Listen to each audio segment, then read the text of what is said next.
भाई मोहम्मद उमर साहिब बड़े प्यारे अंदाज में अपनी हाज़री अपनी नौकरी पेश कर रहे थे। किबला शाह जी एक दो सिर्फ जुमले में निस्बत के हवाला से पेश करता हुआ किबला शाह साहब को खिताब के लिए दावत पेश कर रहा हूँ। हजरत ग्रामी बादशाह उन्होंने सलाम कर दे तेरे दर दे जेड़े मुरीद बन गए, बादशाह उन्होंने सलाम कर दे तेरे दर दे जेड़े मुरीद बन गए। हजरत ग्रामी हजरत ख्वाजा अब्दुल अजीज तबाग रहमतुल्लाहि ताला अलैह निस्बत से सिर्फ एक दो जुमले पढ़ के मैं किबला शाह साहब आपको दावत के सुखन पेश कर रहा हूँ। तवज्जो है, एक मरतबा हाथ उठा के बुलंद आवाज में बोलो सुभान अल्लाह, फिर बोलिए सुभान अल्लाह। ख्वाजा अब्दुल अजीज तबाग रहमतुल्लाहि ताला अलैह आप दा एक मुरीद समंदर दे अंदर सफर कर रहा सी ते कश्ती रोड़े पै गई ते जो कश्ती डुबण ते आई ते अपने पीर नु याद पिया करदा है ते हजरत खिजर पाक आ गए। आपने आगे फरमाया लिया बेलिया हाथ फड़ा तेन बाहर कड्डा ते अगों ओ मुरीद जड़ा है मुरीद भी सच्चा सी पीर नु मनण वाला सी कहन लगा हजूर मैनू पता है तुसी खिजर पाक हो, अल्लाह ने तुहानू बड़ी शान दी है, लेकिन मैं हाथ तुहाडे हत्थां विच नहीं दिते। मैं डुब्बा ते अपने पीर दा मरा ते अपने पीर दा, मेरा पीर कामल होया ते मैनू बचा लेगा। हजरत ख्वाजा अब्दुल अजीज अपने आस्थाने ते बैठे सी, आपने उत्थों ही फरमाया लिया बेलिया हाथ फड़ा तेन बाहर कड्डा, तू मुरीद होण दा हक अदा कर छड्या है। इंज नहीं मोहब्बत ना बोलो सुभान अल्लाह। फिर बाबा साहिब चिश्ती फरमाते हैं कि पाके रख वागा जिक्रो फिक्र दिया घोड़ा नफ्स दा दोस्ता कल्ला ना छड्डी, अल्लाह नाल होना हम कलाम जेकर दिल दे नाल करना अल्लाह अल्लाह ना छड्डी। धक्के पेंदे भी रहन ते रहन पेंदे पर तू यार दा वेड़ा मोहल्ला ना छड्डी, पर तू यार दा वेड़ा मोहल्ला ना छड्डी। पुल सिरात होना जेकर पार सायम घड़ी पल भी पीर दा पल्ला ना छड्डी। है दोनों हाथ उठा के बुलंद आवाज न बोलो सुभान अल्लाह। हजरत ग्रामी अगला जुमला मेरी हाजरी खत्म। हजरत सुल्तान औलिया हजरत बाबा फरीदुद्दीन रहमतुल्लाहि ताला अलैह अपने आस्थाने पे बैठे ने, सैयद बैठे ने, क्योंकि चिश्ती सिलसिला है दुआ लेने के लिए जुमला पढ़ रहा हूँ और जो जुमला पढ़ के अपनी हाजरी खत्म कर रहा हूँ। एक मरतबा दोनों हाथ उठा के बुलंद आवाज से बोलिए सुभान अल्लाह। हजरत बाबा फरीद रहमतुल्लाहि ताला अलैह आप अपने आस्थाने पे बैठे, आप एक मनण वाला कैंची का तोहफा लेके आया, जो कैंची लिया के पेश की थी आपने तोहफा कबूल कर लिया। चंद घड़ियां बैठन तो बाद जदों उठ के जान लगा बाबे फरीद ने गुट फड़ लिया, बाह फड़ ली, फरमाया पुत्र बड़ी दूरों चल के साडे वास्ते कैंची का तोहफा लेके आया है, अगर कैंची की जगह सुई का तोहफा लिया सानू ज्यादा खुशी होनी सी। अर्ज करदा है हजूर कैंची वड्डी है सुई छोटी है, कैंची महंगी है सुई सस्ती है। बाबे फरीद ने फरमाया पुत्र गल वड्डी छोटी दी नहीं, गल महंगी सस्ती दी नहीं, कैंची दा काम है कटना ते सुई दा काम है जोड़ना। सुन इस कायनात दे अंदर फरीद कटण वास्ते नहीं आया, फरीद बंदियां नू रब नाल जोड़न वास्ते आया है। दोने हाथ चौक के बोलो उठा के बोलो सुभान अल्लाह। बादशाह उन्होंने सलाम कर दे तेरे दर दे जेड़े मुरीद बन गए, तेरे दर दे टुकड़े खान वाले कोई बाहू ते कोई बा यजीद बन गए, जिन्ना तेरे हुसैन नाल वैर पाया ओ जहन्नमी शिमर लईद यजीद बन गए, ते जिन्ना तेरे हुसैन नाल प्यार कीता कोई दाता बन गए कोई फरीद बन गए। दोने हाथ चौक के बोले नारा हैदरी, फिर बोले नारा हैदरी। आइए हजरत ग्रामी कदर इंतहाई अदब से एहतराम से दावत सुखन दावत खिताब पेश कर रहा हूँ। तशरीफ लाते हैं पीर तरीकत रहबर शरीयत आले नबी औलाद अली वाजिबुल एहतराम वाजिबुल कदर जनाबे हजरत किबला पीर सैयद मोहम्मद अतहर हुसैन शाह साहिब नकवी दामद बरकातुहुल आलिया ज़ेब ज़ीनत आस्ताना आलिया चीचा वतनी शरीफ। मैं आपसे किबला से इंतहाई अदब से मुल्तमिस हूँ किबला शाह साहब तशरीफ लाएं और अपने मोहब्बत भरे बयान से अल्फाज से हमारी समातों को हमारे कुलूब अज़हान को मुस्तफीज फरमाएं। एक मरतबा मोहब्बत से नारे का जवाब दीजिए नारे तकबीर। हाथ उठा के सीने दा टेल ला के बोलो नारे तकबीर। अब दोनों हाथ बुलंद करके नारे रिसालत, एक मरतबा फिर बोलिए नारे रिसालत नारे रिसालत। नबख्त अपने गरीब समझी बड़े चंगे नसीब समझी, जद भी आवे को मुश्किल नासर नबी नु अपने करीब समझी। दोनों हाथ चुक के नारे रिसालत नारे तहकीक। कोई हाथ नीचे न रहे, दोनों हाथ उठा के नारा हैदरी, फिर बोलिए नारा हैदरी नारा हैदरी नारा गौसिया नारा गौसिया नारा गौसिया ताजदार खत्म नबुव्वत, बोलो बोलो ताजदार खत्म नबुव्वत, ताजदार खत्म नबुव्वत। सय्यदना व मौलाना मुहम्मद व अला आल सय्यदना व मौलाना मुहम्मद व बारिक व सल्लिम व सल्लि अलैहि। अल्हम्दुलिल्लाह अल्हम्दुलिल्लाहि रब्बिल आलमीन वस्सलातु वस्सलामु अला रसूलिहिल करीम। अम्मा बादु फ़अऊज़ु बिल्लाहि मिनश शैतानिर रजीम। बिस्मिल्लाहिर रहमानिर रहीम। वमा अर्सलनाका इल्ला रहमतल लिल आलमीन। सदक़ल्लाहु मौलानल अज़ीम। जहाँ भी ज़िक्र रिसालत मआब होता है, जहाँ भी ज़िक्र रिसालत मआब होता है, वहाँ तो सांस भी लेना सवाब होता है। ये जितनी देर से आप बैठे हुए हैं ना, और जब तक बैठेंगे, मैं सबका मफ़हूम बता रहा हूँ, इसका फ़ायदा क्या है। और थोड़ी देर के बाद महफ़िल समा शुरू हो जाएगी, टाइम ज़्यादा नहीं लूँगा। जहाँ भी ज़िक्र रिसालत मआब होता है, वहाँ तो सांस भी लेना सवाब होता है। कभी तो होगी हाज़री नसीब उस दर की, कभी तो होगी हाज़री नसीब उस दर की, जहाँ से ज़माना फैज़ याब होता है। दोस्तों बुजुर्गों, अल्लाह तबारक व तआला ने ऐलान फरमाया कि वमा अर्सलनाका इल्ला रहमतल लिल आलमीन। और ऐ महबूब सल्लल्लाहु अलैहि वसल्लम, मैंने आपको आलमीन के लिए रहमत बनाकर भेजा। और अब जिसको रहमत की ज़रूरत होगी, जहाँ भी कहीं रहता हो, पाकिस्तान में हो, अमेरिका में हो, अफ्रीका में हो, जहाँ जहाँ किसी को रहमत की ज़रूरत होगी, वहाँ वहाँ रहमत लिल आलमीन होगा। ये उनकी शान है।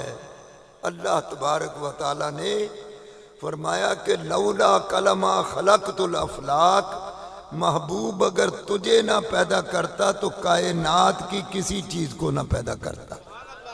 मैंने जो कुछ भी बनाया है तुम्हारे लिए बनाया है।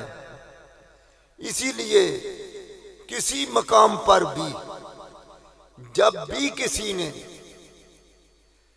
हजूर सल्लल्लाहु अलैहि वसल्लम के बारे में ख्याल किया मोहब्बत से, शर्त क्या है? मोहब्बत होनी चाहिए, क्योंकि दीन में मोहब्बत जो है ये भी शर्त अव्वल है। मोहब्बत और अदब, ये दो चीज़ें जो हैं ये अल्लाह ताला को बहुत पसंद हैं। इसीलिए अल्लाह तबारक व तआला ने फरमाया ना कि या अय्युहल्लज़ीना आमनू ला तरफ़ऊ अस्वातकुम फ़ौक़ा सौतिन नबिय्यि वला तजहरू लहू बिलक़ौलि कजहरि बादिकुम लिबादिन अन तहबत आमालुकुम व अंतुम ला तशऊरून। ऐ ईमान वालों, अल्लाह किन से मुखातिब? ईमान वालों से। अल्लाह पाक ने फरमाया कि ऐ ईमान वालों, अगर तुम्हारी आवाज़ मेरे महबूब की आवाज़ से बुलंद हो गई और तुमने मेरे महबूब सल्लल्लाहु अलैहि वसल्लम को इस तरह से बुला लिया जिस तरह एक दूसरे को बुलाते हो, तो तुम्हारे आमाल जो हैं ये हबत हो जाएंगे, ख़त्म हो जाएंगे। व अंतुम ला तशूरून, और तुम्हें खबर भी ना होगी कि नेकियां किस तरफ चलेंगी।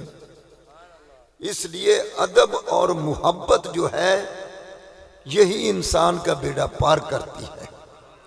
तो अल्लाह तबारक व ताला ने सरकार को सरापा ही मोजज़ात अता फरमाए।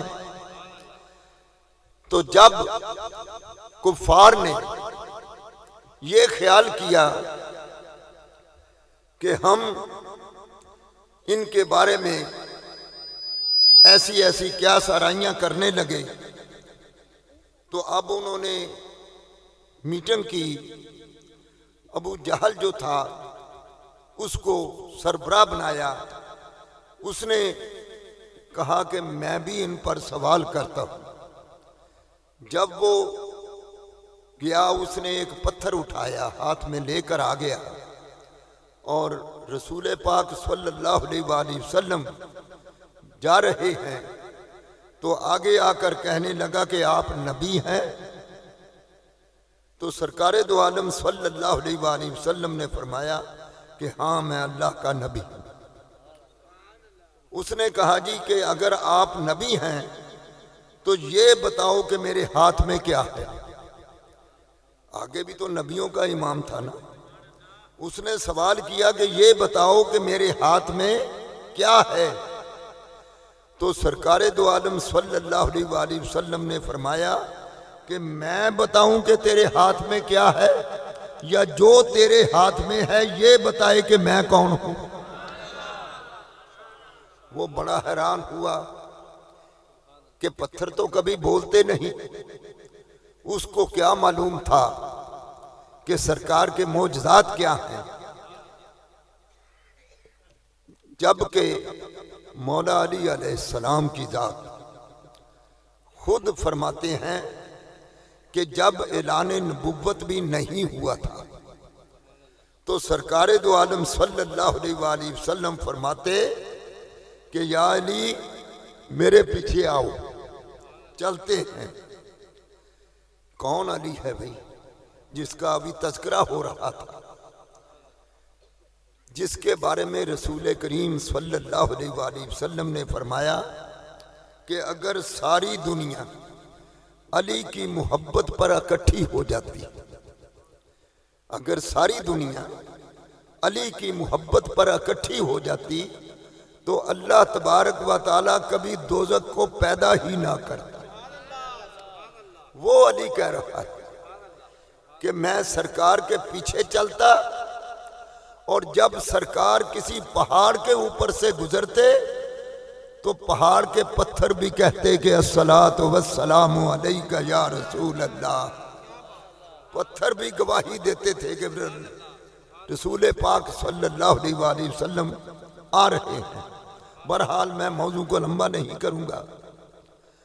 तो सरकार ने फरमाया कि बता कि मैं बताऊं कि तेरे हाथ में क्या है, या जो तेरे हाथ में है वो बताए कि मैं कौन हूं।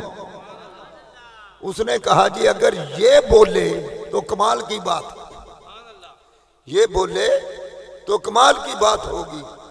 सरकारे दो आलम सल्लल्लाहु अलैहि वसल्लम ने उसको इशारा किया कि बता मैं कौन हूं।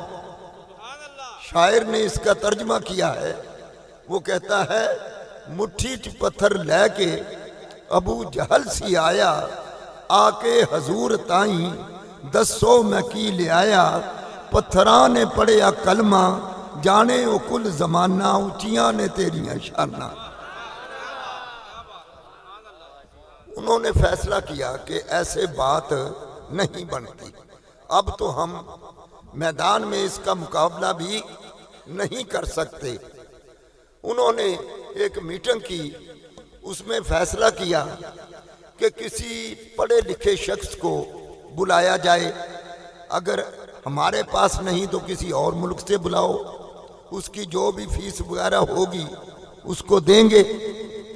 अब उन्होंने ये जब मीटिंग की उसमें फैसला तय पाया कि यमन के इलाके में एक बहुत बड़ा लिखा शख्स है, बहुत बड़ा, तो हर जुबान जानता है और ये तो सिर्फ अरबी जुबान बोलते हैं।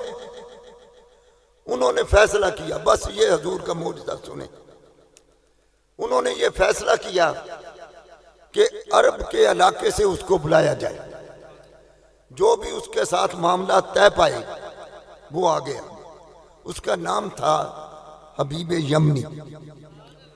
जब वो आए, उसने आकर देखा, माहौल को देखा, मुख्तसर ये कि 14वीं का रात चांद चमक रहा था, 14वीं की रात थी, चांद चमक रहा था। उसने सारी कौम को इकट्ठे किया और रसूल करीम सल्लल्लाहु अलैहि वसल्लम को बुलाया गया कि अगर आप नबी हैं तो मैं 2 सवाल करूंगा, आप उनका जवाब देंगे। पहला मैं सवाल करूंगा, जब तक उसका जवाब नहीं दोगे मैं दूसरा सवाल नहीं करूंगा। तो सरकार दो आलम सल्लल्लाहु अलैहि वसल्लम ने फरमाया कि कर सवाल, क्या करना चाहता है। उसको मालूम नहीं था कि आपकी सरपरस्ती उस वक्त भी हजरत अबू तालिब के पास थी, जिनके लिए नसीरुद्दीन नसीर रहमतुल्लाह अलैह आपके साथ जब किसी ने कोई ऐसी बहस की, आप फरमाते हैं उम्र भर जो दीन के बानी की निगरानी करे, उम्र भर जो दीन के बानी की निगरानी करे, क्यों ना उसकी जात पर फख्र मुसलमानी करे, क्यों ना उसकी जात पर फख्र मुसलमानी करे। क्या वही काफिर कहा जाता है दीन इस्लाम में? क्या वही काफिर कहा जाता है दीन इस्लाम में जो मोहम्मद मुस्तफ़ा की खुद निकाह खानी करे, हजूर का निकाह खां हो, और ऐसी वैसी बातें उनके बारे में जिसने सारी जिंदगी रसूल पाक सल्लल्लाहु अलैहि वसल्लम की खिदमत करते हुए गुजारी। एक लम्हा भी ऐसा नहीं मिलता तारीख में। अभी साइम साहब का कलाम पढ़ा जा रहा था, साइम साहब रहमतुल्लाह अलैह ने ईमान अबू तालिब किताब लिखी है, बाहवाला है, जाओ उठा कर देखो। 92 पर मुफ्ती यानी उज़्ज़ाम को सुनकर देखो, ताहरुल कादरी को सुनकर देखो, और बहुत से उलमा को सुनकर देखो। हमारे इसी शहर के ज़हूर अहमद फैजी साहब को देखो, ऐसे आलमों को मिलो जाकर, वो क्या बताते हैं कि जब रसूल पाक सल्लल्लाहु अलैहि वसल्लम का अभी 9 साल या 10 साल की उम्र का बज़ाहिर ज़माना था, तो हज़रत अबू तालिब आप तजारत का माल लेकर जा रहे थे। तो रसूल करीम सल्लल्लाहु अलैहि वसल्लम ने फरमाया कि बाबा जान, मैं भी आपके साथ चलूंगा। तो हजरत अबू तालिब के बारे में आता है कि जब से हजरत मुतलिब रजी अल्लाह ताला अन्हु ने अबू तालिब को हजूर सल्लल्लाहु अलैहि वसल्लम की खिदमत का इनाम दिया था, खिदमत करने का इनाम दिया कि बेटा इसका ख्याल रखना, इसकी कभी दिल आजारी न करना। तो हजरत अबू तालिब रजी अल्लाह ताला अन्हु ने कभी ऐसा मामला नहीं किया था कि हजूर सल्लल्लाहु अलैहि वसल्लम की दिल आजारी। खाना भी अगर तैयार हो गया तो अपने बेटों को, अपनी औलाद को रोक दिया और फरमाया कि पहले ये खाएंगे तो फिर कोई खाएगा। अब रसूल पाक सल्लल्लाहु अलैहि वसल्लम ने फरमाया कि बाबा जान, इस माल के साथ मैं भी चलूंगा तजारत के साथ करने के लिए। फरमाया, कहने लगे ठीक है। अब काफिला जा रहा, एक राहिब था रास्ते में बैठा हुआ, जो पहले नबियों की जो उनकी किताबें थी, तौरात, ज़बूर, इंजील, वो सारी पढ़ता था, सबका आलिम था। अब उसने फैसला किया कि मैं आखिरी नबी का दीदार करूंगा। उसने अपनी किताबों में ये पढ़ रखा था कि यहां से आखिरी नबी गुजरेगा। उसने जब से पढ़ा था वो वहीं पर बैठ गया, उसने डेरा लगा लिया और इस इंतजार में था तो कभी तो नबियों का इमाम यहां तशरीफ लाएगा। दुआ करता था कि मुझे ये मौका अता फरमा। अल्लाह तबारक व तआला ने जिंदगी अता फरमाई। अब हजरत अबू तालिब का काफिला आ रहा है। जब उनका काफिला आ रहा है तो वो राहिब बैठा हुआ था, उसने तो दुआएं मांगी थी कि मुझे आखिरी नबी का दीदार अता फरमा। तो अब उसने देखा कि आज किस्मत जाग पड़ी है। वो कहने लगा अपने साथियों को कि इस काफिले को रोका जाए और इनके लिए कोई खाने दाने का एहतमाम किया जाए। तो मैं इनसे कुछ गुफ्तगू करना चाहता हूं। जब काफिले को रोका गया तो उसने कहा कि आपके लिए खाने दाने का, जो भी चाय पानी का इंतजाम किया गया। तो अब क्या हुआ कि हजरत अबू तालिब की सरकार, आप और कुछ उनके साथी जो थे, सभी को लेकर खाने पर जा रहे हैं और रसूल करीम सल्लल्लाहु अलैहि वसल्लम को नहीं जाने दिया, वहां पर रोक दिया। वो बड़ा हैरान हुआ कि ये क्या किया।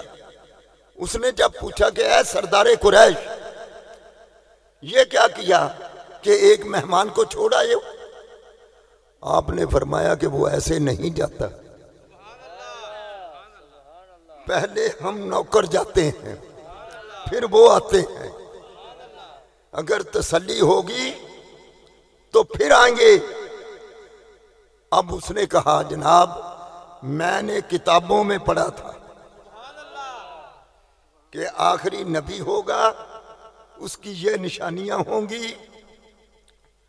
लोग कहते हैं कि अबू तालिब ने कलमा नहीं पढ़ा। अब सुनो कि जब एक राहिब बता रहा है कि नबियों का इमाम आ रहा है, तो अबू तालिब को वो ही तो बता रहा था, और कौन था?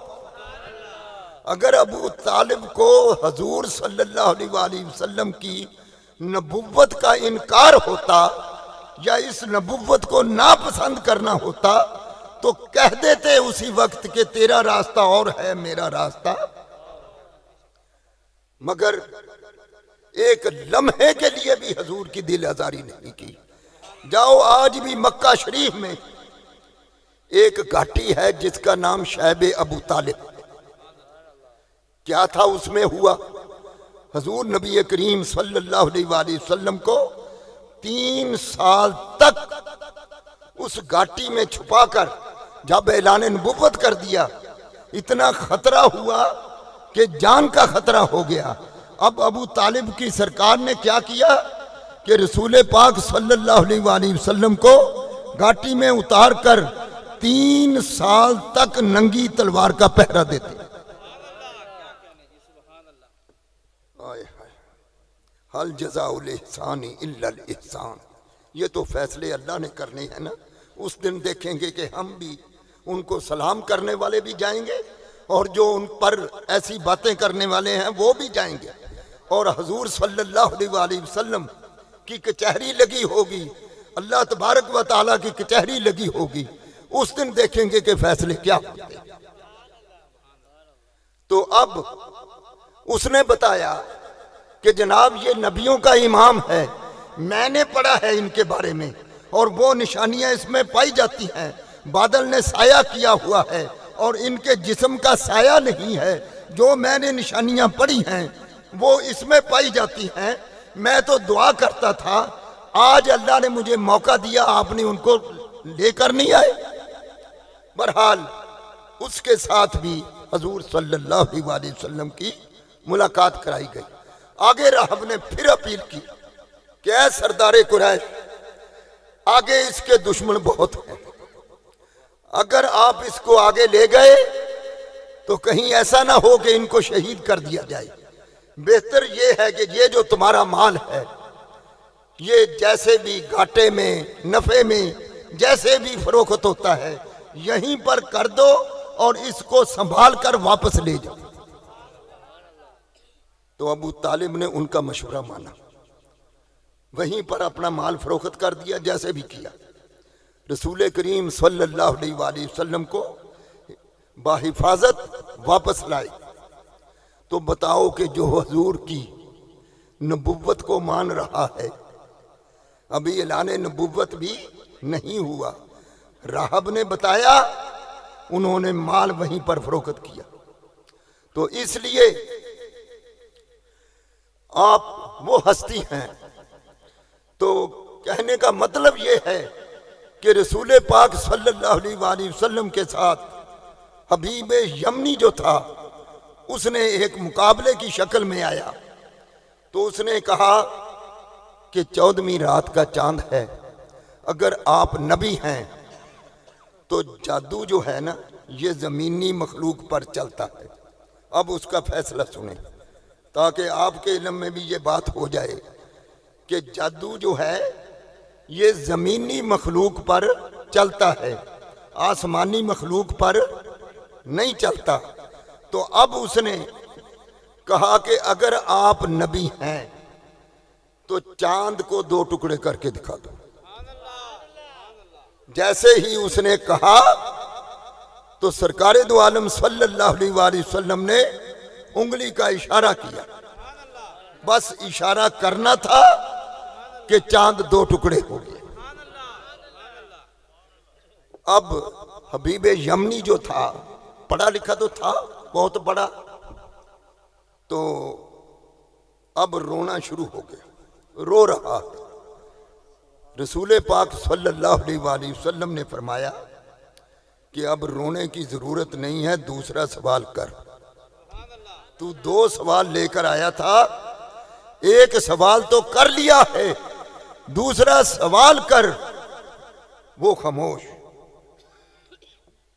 तो अब सुनिए कि नबियों का इल्म क्या होता है, क्योंकि नबियों का सुनना भी और होता है, इनका देखना भी और होता है, और इनका इल्म भी हर जगह पर ये जानते हैं कि क्या हो रहा है।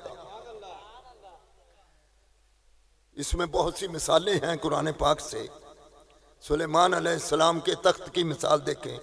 जब आ रहा था तो चींटी ने ऐलान किया, चींटियों को, कीड़ियों को ऐलान करती है कि अपनी अपनी बिलों में दाखिल हो जाओ, सुलेमान अलैहिस्सलाम का लश्कर आ रहा है, कहीं ऐसा ना हो कि तुम्हें पांव के नीचे लेकर रौंद दे, जल्दी अपनी बिलों में दाखिल हो जाओ।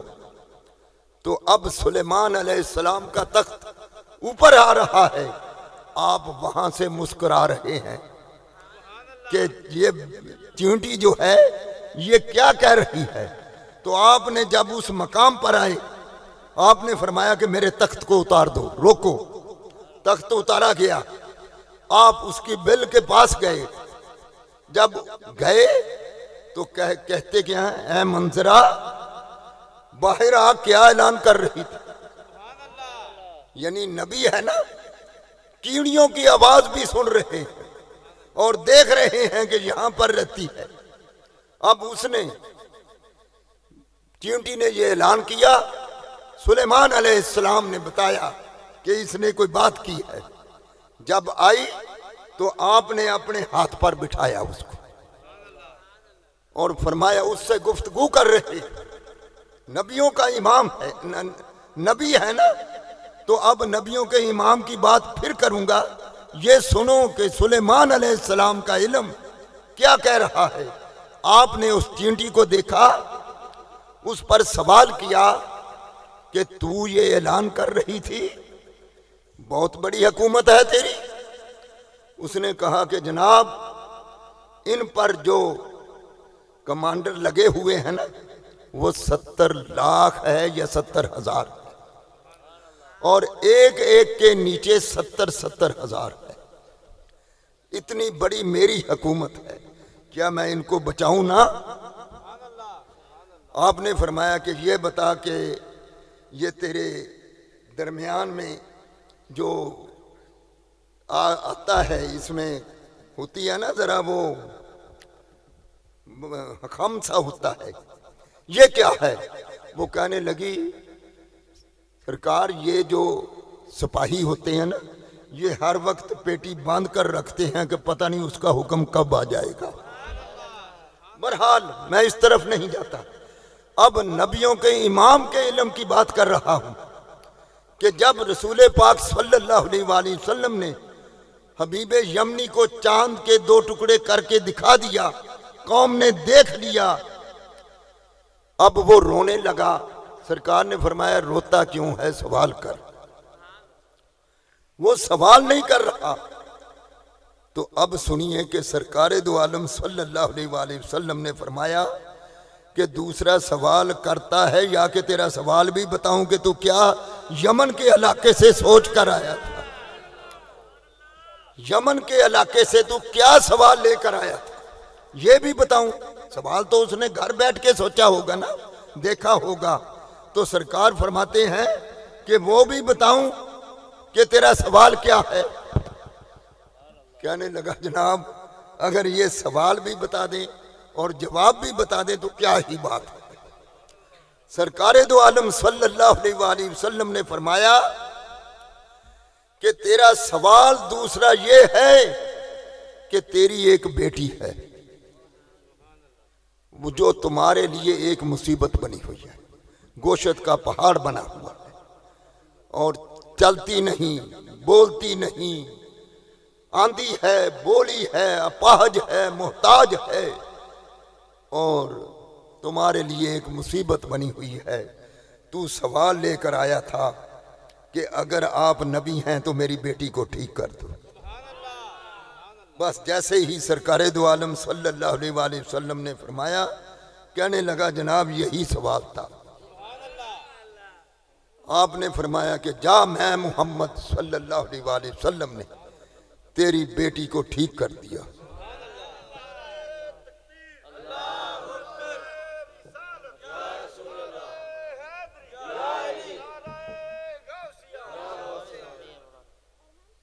तो उसने कहा कि यही सवाल था। सरकार ने फरमाया, मैंने ठीक कर दिया है। अब घर पहुंचता है, दस्तक देता है, जैसे ही दरवाजे पर दस्तक दी, क्या देखता है कि एक खूबसूरत लड़की आती है, आकर दरवाजा खोलती है तो कहती है, अब्बा जान आ जाओ। उसने कहा कि तू मेरी बेटी कैसे बन गई? मेरी बेटी तो अपाहज है, चल नहीं सकती, खा नहीं सकती, उठ नहीं सकती। उसने कहा, मैं वही हूं, क्या बताऊं कि अभी कुछ देर पहले एक हस्ती थी, उसका हुस्नो जमाल भी बेमिसाल था, जिसके लिए पीर मेहर अली शाह साहब फरमाते हैं कि मुख चंद बदर शाशानी है, मथे चमक दी लाट नुरानी है, काली जुल्फ ते अख मस्तानी है, एहो प्यार मेरे दी निशानी है। जिन्हें वेख्या मेरे माही नू, मुंहों निकलिया वाह सुबहान अल्लाह, सुबहान अल्लाह मां अजमला का, मां अहसना का, मां अकमला का। किथे मेहरे अली किथे तेरी सना, किथे मेहरे अली किथे तेरी सना, ए गुस्ताख अखी किथे जा लड़ियां। तो आप फरमाते हैं कि सरकार ने जब ये बता दिया, वो भागता है घर की तरफ। बेटी ने दरवाजा खोला, उसने बताया कि पहले उस हस्ती ने चांद को 2 टुकड़े किया और फिर इज्र नजरे करम की, घर आए, मेरे सर पे हाथ रखा, फरमाया कि मैं मोहम्मद सल्लल्लाहु अलैहि वसल्लम तुझे ठीक करके जा रहा। तो ये जो तू कहता है ना कि हुस्नो जमाल कहां से आ गया, ये उनके नालैने पाक की जो खाक थी उसका सदका है। अंदाज हसीनों को सिखाए नहीं जाते, बस आखिरी बात ले आओ भाई, कवाल अपना इंतजाम भाई। अंदाज हसीनों को सिखाए नहीं जाते, ये उम्मी लकब हैं पढ़ाए नहीं जाते। ये उम्मी लकब हैं पढ़ाए नहीं जाते, हर एक का हिस्सा नहीं दीदार नबी में। हर एक का हिस्सा नहीं दीदार नबी में, हर एक को महबूब दिखाए नहीं जाते। वमा अलैना इल्लल